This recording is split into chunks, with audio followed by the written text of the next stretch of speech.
This here is the Kia Carens Clavis and it does not replace the older Carens. Yes, you heard it right because Kia will continue selling the older Carens alongside this new Carens Clavis.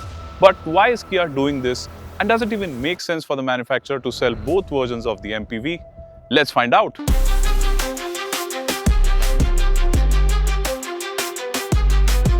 The Carens was Kia India's attempt at offering a 3-row, 7-seat MPV that was more premium, more spacious and more feature-rich than a lot of other family vehicles at its price. And it turned out to be so good that Kia has sold over 2 lakh units of the MPV in just about 3.5 years. And now, Kia is launching the Carens Clavis as a more aggressively styled and more premium version of the Carens that builds on its strengths while also looking more SUV than MPV. There's some interesting design changes to the front end, like the new headlamp design here, which adds more aggression to the face, and that is besides major revisions to the grille design and the front bumper. And these are changes that are in keeping with Kia's intent of wanting to have the Carens Clavis look more of an SUV than MPV.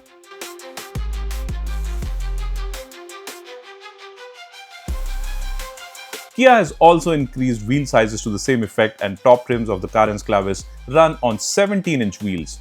But apart from the new and larger wheels, the Carens Clavis looks exactly like the older Carens from the sides, especially as you move towards the rear. Exterior dimensions including the wheelbase are the same as the older Carens except for the overall length, which has increased by 10 mm, though that is purely owing to the new bumper design. Design changes at the rear are more subtle in comparison, but effective enough to help you distinguish the Carens Clavis from the older Carens. I like the updated tail lamp design here, this LED strip connecting them, and you also get a spoiler and a shark fin antenna now, and these are bits that add a dash of sportiness. The spoiler and shark fin antenna are standard across all trims, though the roof rails you see here are on offer only on mid and top trims. You also get skid plates at both ends now, and the combined effect of these design cues is a more robust appearance and better road presence, especially as compared to the older Carens, which always had that distinctive stance of an MPV. Effectively, the Carens Clavis also looks more premium and is sure to catch the attention of a lot of mid-size SUV buyers as well, besides MPV buyers. Kia has also updated the cabin extensively to offer a more premium vibe, and it all starts with this new dashboard design, which looks and feels a lot more premium than what we've seen on the Carens previously, and that's besides the fact that you now get this massive single glass slab that houses both the displays. Surface finishes and textures, especially the fabric-like texture on the dashboard, remind of premium SUVs, as do the high-quality plastics and soft touch panels, the ribbed pattern on the seat covers, and even the redesigned inside door handles. A big addition is the panoramic sunroof, available on higher trims.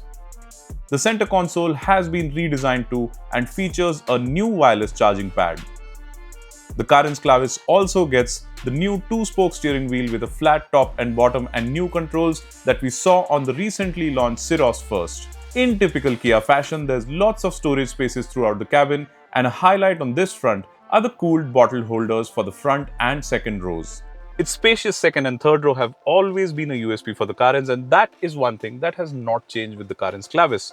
And that means the third row is still usable for adults in a pinch. The second row seats slide and recline whether you go in for the 6-seat version like the one with the captain seats here, or the 7-seat version with the bench.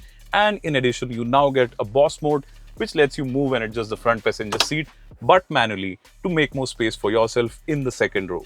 The one-touch tumble function for the second row seat to access the third row has been carried over too. What's also noteworthy is that despite the inclusion of a panoramic sunroof, Kia has ensured there's adequate air conditioning vents for second and third row occupants. On the same note, there's 2 fast-charging Type-C USB ports in the second row and one on each side in the third row, besides one Type-A and one Type-C USB port at the front, adding to convenience irrespective of where you are seated. Kia has always ensured its cars are equipped with a bunch of segment-first features, and the Carens Clavis is no different. So you now get level 2 ADAS with 20 autonomous features, two 12.25-inch displays here along with this touch panel, which actually lets you toggle between controls for air conditioning and the music system, a 360-degree view system, and even an electric parking brake, which has also helped in liberating more space here in the center console. The driver's seat gets 4-way electric adjust in higher trims for reclining or sliding the seat, though height adjustment is still a manual affair. You also get 64-color ambient lighting and customizable themes for the driver display, which can be linked to driving modes, and also an 8-speaker music system from Bose.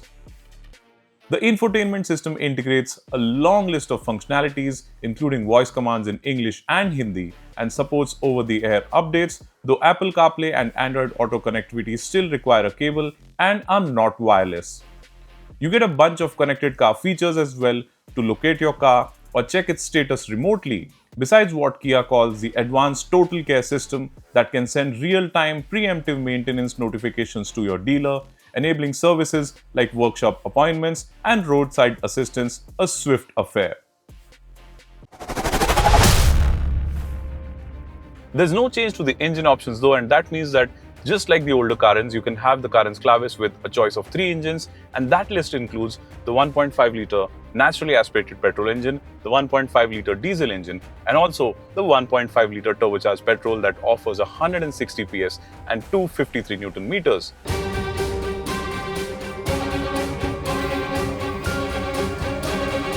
And while, like before, you can spec the 1.5 turbo petrol with the 7-speed dual-clutch automatic, additionally, you can also spec it with the 6-speed manual gearbox now. We only drove the Carens Clavis with the 1.5-litre turbocharged petrol engine mated to the 7-speed DCT, a powertrain we are familiar with already. The engine feels smooth and refined, though there is a slight vibration around the 4000 RPM mark. Performance is brisk and building speeds is easy for the Carens Clavis, while the dual-clutch automatic gearbox offers quick responses. The turbo petrol thus endows the Carens Clavis with a long-legged feel, and it is quick to munch miles, making it apt for comfortable long drives with family. The Carens has always impressed us with its comfortable ride quality, given its positioning as a family MPV, and this is a trait that remains unchanged in the Carens Clavis.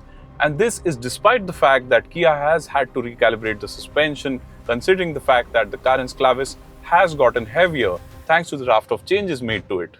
The Carens Clavis thus soaks up potholes and bumps impressively, despite the underlying sense of firmness offered by its suspension. This is also impressive considering that wheel sizes have gone up by an inch on the top trim we drove, and consequently, the aspect ratio of the tires has gone down. On the other hand, the larger wheel sizes aid handling, and the Carens Clavis feels more confident now, be it when changing lanes at highway speeds or when going around bends.